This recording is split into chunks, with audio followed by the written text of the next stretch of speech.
ሰላም ጤና ይስጥልን። በመላው ዓለም የምትገኙ የተወደዳችሁ የሮሃ ቲቪ ተከታታዮች የሐምሌ 29 2018 ዓ.ም የምሽት ዜናዎችን ይዘንላችሁ ቀርበናል። በብልጽግና የምክክር ጉባኤ የአዲስ አበባ አጀንዳ ውዝግብ ከቁጥጥር ውጭ ሆኗል። በተፈጠረ አለመግባባት ተወያዮች መድረክ ረግጠው ወጥተዋል ተብሏል። ሰሙታላችሁ። በጎንደር የአገዛዙ ሰራዊት ሲመታ በፋርጣ ወረዳ ከ400 በላይ ህዝብ የተሳተፈበት ውይይት ተካሂዷል። የግንባር መረጃ ይዘናል። የብልጽግናን የከሰረ የዲፕሎማሲ አካሄድ ተከትሎ ግብጽ ኢትዮጵያ በአባይ ወንዝ ላይ ተጨማሪ ግድብ እንድትገነባ አልፈቅድም ስትል አስጠንቅቃለች። እንመለከተዋለን። በደቡብ ኢትዮጵያ የብልጽግና የትምህርት ፖሊሲ መውደቁን ያመላከተ ክስተት ተፈጥሯል። 236 ትምህርት ቤቶች አንድም ተማሪ ማሳለፍ አለመቻላቸው ታውቋል። እናስደምጣችኋለን። በትግራይ በጣለው ከባድ ዝናብ የጊዜያዊ መጠለያዎች መፍረሳቸውና ተፈናቃዮች ለከፋ ሰቆቃ መዳረጋቸው ታውቋል። መረጃውን ይዘናል። በሰሜን ሸዋ አደጋ የጎረቤት ሀገራት ሀዘናቸውን ሲገልጹ ለዜጎች ሞት ግድ የማይሰጠው አገዛዝ በዝምታ ማለፉ መነጋገሪያ ሆኗል። አድማጭ ተመልካቾቻችን አብራችሁን ልትቆዩ ከፈቀዳችሁ እነዚህ መረጃዎች በዝርዝር የምናሰማችሁ ይሆናል። የሮሃ ቲቪ ወቅታዊና ሀቀኛ መረጃዎች እንዲደርሷችሁ ቻናሉን ሰብስክራይብ፣ ላይክ እና ሼር በማድረግ አሁኑ ነው ቤተሰብ ይሁኑ።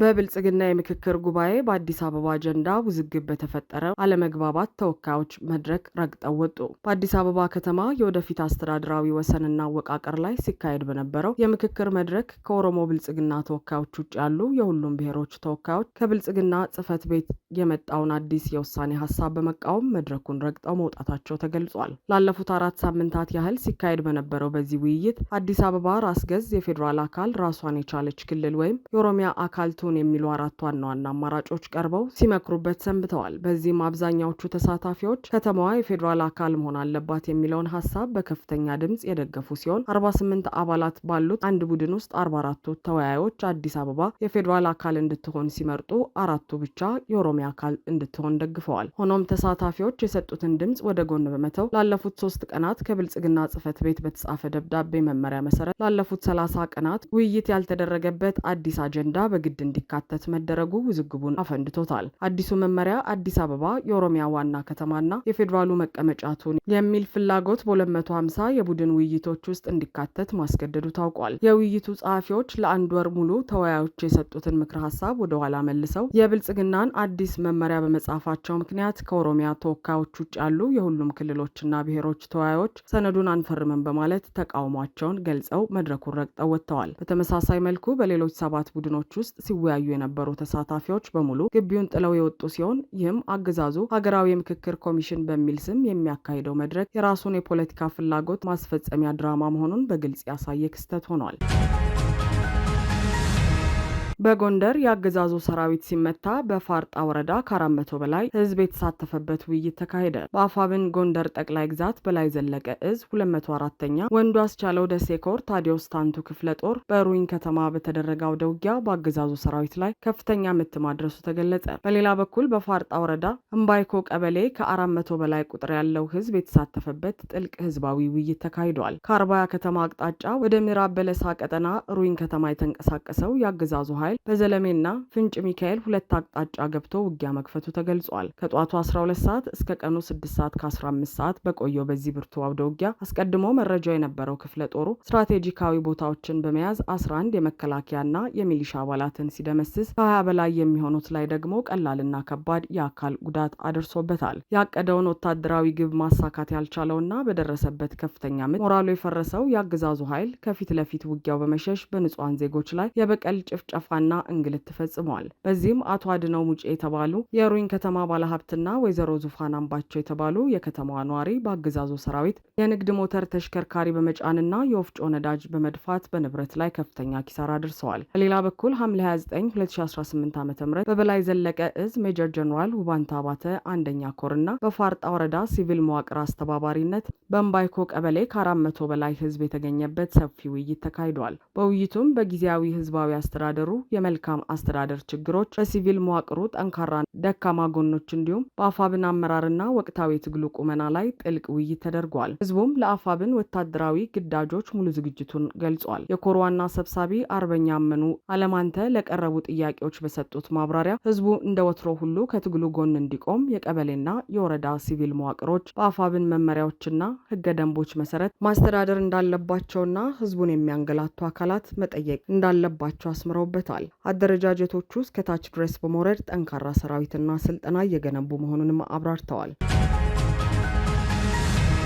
የብልጽግናን የከሰረ የዲፕሎማሲ አካሄድ ተከትሎ ግብጽ ኢትዮጵያ በአባይ ወንዝ ላይ ተጨማሪ ግድብ እንድትገነባ አልፈቅድም አለች። የአብይ አህመድ አገዛዝ በሚከተለው ስትራቴጂ የለሽና ውል አልባ የውጭ ጉዳይ ፖሊሲ ምክንያት የኢትዮጵያ ዲፕሎማሲ የመጨረሻ የታችኛው ደረጃ ላይ ወድቋል። የግብጽ መንግስት ኢትዮጵያ በአባይ ወንዝ ላይ አዳዲስ ግድቦችን እንድትገነባ ሀገራቸው ጨርሶ እንደማትፈቅድ ይፋዊ ማስጠንቀቂያ ሰጥታለች። የግብጽ የመስኖ ሚኒስትር ሀኒስ ዊላም በካይሮ በሰጡት ጋዜጣዊ መግለጫ ኢትዮጵያ ከታላቁ ህዳሴ ግድብ በተጨማሪ ታቅደው በነበሩ ሌሎች 3 አዳዲስ ግድቦች ዙሪያ ከዚህ በፊት መግለጫ ሰጥታ የማታውቀው ግብጽ ኢትዮጵያ አዳዲስ ግድቦችን የመገንባት እቅድ እንዳላት ይታወቃል። ነገር ግን የግብጽ መንግስት ይህንን ይፈቅዳል ወይ አይፈቅድም ሲሉ በድፍረት ተቃውማለች። የብልጽግና አገዛዝ በሀገር ውስጥ ወታደራዊ ወረራዎችን በማካሄድና የዜጎችን ደም በማፍሰስ ተጠምዶ የሀገሪቱን ዲፕሎማሲያዊ የበላይነት አሳልፎ በመስጠቱ ግብጽ የሀገሪቱን ብሔራዊ ጥቅም በሚጻረር መልኩ እንዲህ አይነቱን ዛቻ እንድታሰማ መንገድ ከፍቶላታል ሲሉ የታሪክና የፖለቲካ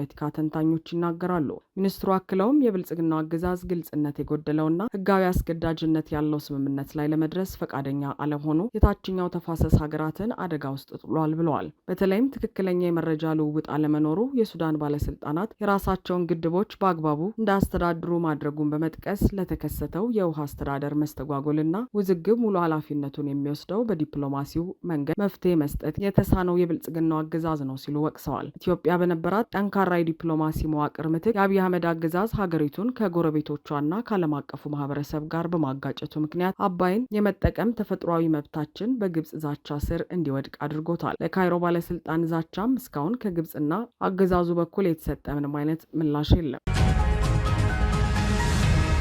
በደቡብ ኢትዮጵያ 236 ትምህርት ቤቶች አንድም ተማሪ ማሳለፍ አልቻሉም ተባለ። በአብይ አህመድ አገዛዝ የሚመራው የትምህርት ቢሮ ሙሉ በሙሉ መውደቁንና መክሰሩን በይፋ በሚያሳይ መልኩ በደቡብ ኢትዮጵያ ክልል በተካሄደው የ6ኛና የ8ኛ ክፍል ክልላዊ ፈተና 236 ትምህርት ቤቶች ምንም ተማሪ ማሳለፍ አለመቻላቸው ተገለጸ። የደቡብ ኢትዮጵያ ክልል ትምህርት ቢሮ ኃላፊ አቶ አብዮት ደምሴ ይፋ ባደረጉት መረጃ መሰረት 2018 ዓ.ም የትምህርት ዘመን በ8ኛ ክፍል ከፈተናው ከተቀመጡት መካከል 155 ትምህርት ቤቶች እንዲሁም በ6ኛ ክፍል 81 ትምህርት ቤቶች በድምሩ 236 ትምህርት ቤቶች አንድም ተማሪ ማሳለፍ ሳይችሉ ቀርተዋል። አገዛዙ ለትምህርት ጥራትና ለትውልድ ግንባታ ትኩረት ከመስጠት ይልቅ በየአካባቢው ለሚከፍታቸው አላስፈላጊ ወታደራዊ ዘመቻዎችና ለፕሮፓጋንዳ ስራዎች ቅድሚያ መስጠቱ የትምህርት ተቋማት እንዲፈርሱና ጥራታቸው እንዲወርድ ማድረጉን ተንታኞች ይናገራሉ። በመቶዎች የሚቆጠሩ ትምህርት ቤቶች ሙሉ በሙሉ ዜሮ ማምጣታቸውና አንድም ተማሪ ማሳለፍ አለመቻላቸው የብልጽግናው አገዛዝ የትምህርት ፖሊሲ ሙሉ በሙሉ መክሸፉንና የሀገሪቱን ተተኪ ትውልድ ለባሰ ጨለማና ውድቀት ዳርጎታል ሲሉ ወላጆችና የትምህርት ባለሙያዎች ምሬታቸውን በመግለጽ ላይ ናቸው። በሰሜን ሸዋው አደጋ የጎረቤት ሀገራት ሀዘናቸውን ሲገልጹ የዜጎች ሞት ግድ የማይሰጠው አገዛዝ በዝምታ ማለፉ መነጋገሪያ ሆኗል። በሰሜን ሸዋ ሀገር ጻድቃኔ ደብረ ምጥማቅ ቅድስት ማርያም ገዳም ድንገት በተከሰተ አሰቃቂ የናዳና የመሬት መንሸራተት አደጋ የበርካታ ንጹሐን ምዕመናን ሕይወት ማለፉን ተከትሎ የጎረቤት ሀገራት መሪዎች፣ ዓለም አቀፍ አካላትና ዲፕሎማቶች ጥልቅ ሀዘናቸውንና አጋርነታቸውን እየገለጹ ይገኛሉ። በአንጻሩ ለዜጎች ሕይወትና ደህንነት ፍላጎትና ግድ የሌለው አገዛዝ ግን ድርጊቱን በዝምታ አልፎታል። የሶማሊያ ፌዴራላዊ ሪፐብሊክ የውጭ ጉዳይና ዓለም አቀፍ ትብብር ሚኒስቴር ባወጣው ይፋዊ መግለጫ በአማራ ክልል በጣለው ከባድ ዝናብ ምክንያት በተከሰተው የመሬት መንሸራተት አደጋ ሕይወታቸውን ላጡ ወገኖች፣ ለተጎጂ ቤተሰቦችና ለኢትዮጵያ ሕዝብ የተሰማውን ጥልቅ ሐዘን ገልጿል። ሚኒስትሩ በዚህ አስቸጋሪ ወቅት ሀገሪቱ ከኢትዮጵያ ሕዝብ ጎን እንደምትቆም አስታውቆ ተጎጂዎችን ለመታደግና የመፈለግ ስራ ለሚያከናውኑ አካላት ያላቸውን አክብሮት ገልጻለች። በተመሳሳይ የጅቡቲው ፕሬዝዳንት እስማኤል ኦመር ጊሌ በይፋዊ የማህበራዊ ትስስር ገጻቸው ባስተላለፉት የሀዘን መልእክት በጻድቃኔ ደብረ ምጥማቅ ቅድስት ማርያም ገዳም በደረሰውና የሰው ሕይወት በጠፋበት አደጋ ምክንያት ለኢትዮጵያ ሕዝብ የተሰማቸውን ጥልቅ ሀዘን፣ አጋርነትና ድጋፍ ገልጸዋል። በታላቋ ጻድቃኔ ደብረ ምጥማቅ ቅድስት ማርያም ገዳም ለጸበልና ለሱባኤ በተሰበሰቡ ምዕመናን ላይ በተከሰተው ድንገተኛ አደጋ ቢያንስ 14 ሰዎች ሕይወት ወዲያውኑ ያለፈ ሲሆን በርካታ ምዕመናን ደግሞ ከባድና መለስተኛ የአካል ጉዳት አስተናግደዋል። የውጭ ሀገራት መሪዎችና ዓለም አቀፍ ዲፕሎማቶች የዜጎች ሕይወት ማለፍ አሳስቧቸውና አዝነው የሀዘን መግለጫ ሲያወጡ ለዜጎች ሕይወት ጨርሶ ግድ የሌለው የፓርቲው አገዛዝ ግን አደጋውን አላየሁም አልሰማውም በሚል ቸልተኝነት በዝምታ አልፎታል። የዜጎች ሕይወትና ደህንነት አንዳች ዋጋ የሌለው መሆኑን በተግባር ያሳየው አገዛዙ በህዝብ ሀብት የሚተዳደሩ የመንግስት ሚዲያዎችን በመጠቀም አደጋውን ሙሉ በሙሉ በመሸፈን በዕለቱ ዘገባዎቻቸው በሙሉ የችግኝ ተከላ ፕሮፓጋንዳ ብቻ ሲያስተላልፉ ማርፈዳቸው የመላውን ህዝብና የታዛቢዎችን ቁጣ ቀስቅሷል። በትግራይ በጣለው ከባድ ዝናብ በጊዜያዊ መጠለያዎችና እንዲሁም ተፈናቃዮች ላይ አደጋ ማድረሱ ታወቀ። በትግራይ ክልል በሚገኘው ሰባ ካሬ ተፈናቃዮች ማዕከል በጣለው ከባድ ዝናብና ንፋስ ምክንያት ከ20 በላይ ጊዜያዊ መጠለያዎች ሙሉ በሙሉ ከጥቅም ውጪ በመሆናቸው በሺዎች የሚቆጠሩ ተፈናቃዮች ሜዳ ላይ መውደቃቸውንና ለከፋ ሰቆቃ መዳረጋቸው ተገልጿል። የምዕራብ ትግራይ ሲቪል ማህበረሰብ ድርጅት ጽላልና የማዕከሉ አስተባባሪ አቶ ዘበኖም ኪዱ ለትግራይ ቲቪ በሰጡት መረጃ መሰረት ሐምሌ 28 2018 ዓ.ም በአካባቢው በጣለው ከፍተኛ የክረምት ዝናብ በወረደው ብርቱ ንፋስ ምክንያት የተፈናቃዮቹ ጊዜያዊ መጠለያዎች ተነቅለውና ፈርሰው ሙሉ በሙሉ ወድመዋል። አደጋው በመጠለያዎቹና በንብረት ላይ ከፍተኛ ውድመት ከማድረሱ ባሻገር በሰዎች አካል ላይ ከባድ ጉዳት አድርሷል። በተለይም መከላከል በማይችሉ ደካማ አረጋውያን ላይ የጽኑ አካል ጉዳት በመድረሱ አስቸኳይ ሕክምና ለማግኘት ወደ ጤና ተቋማት መወሰዳቸውን አስተባባሪው አረጋግጠዋል። በድንገተኛ አደጋ ምክንያት በስደትና በተፈናቃይነት ላይ የሚገኙት ወገኖች በዝናብና በብርድ ሜዳ ላይ ለመውደቅ መገደዳቸውን የጠቆሙት አቶ ዘበኖ ሁኔታው እጅግ አሳሳቢ በመሆኑ የሰብአዊነት ስሜት ያለው ማንኛውም አካል፣ ረድኤት ድርጅቶችና በጎ አድራጊዎች ለአደጋው ተጎጂዎች አስቸኳይ የድንገተኛ ጊዜ ድጋፍና መጠለያ እንዲያቀርቡ ጥሪ አቅርበዋል።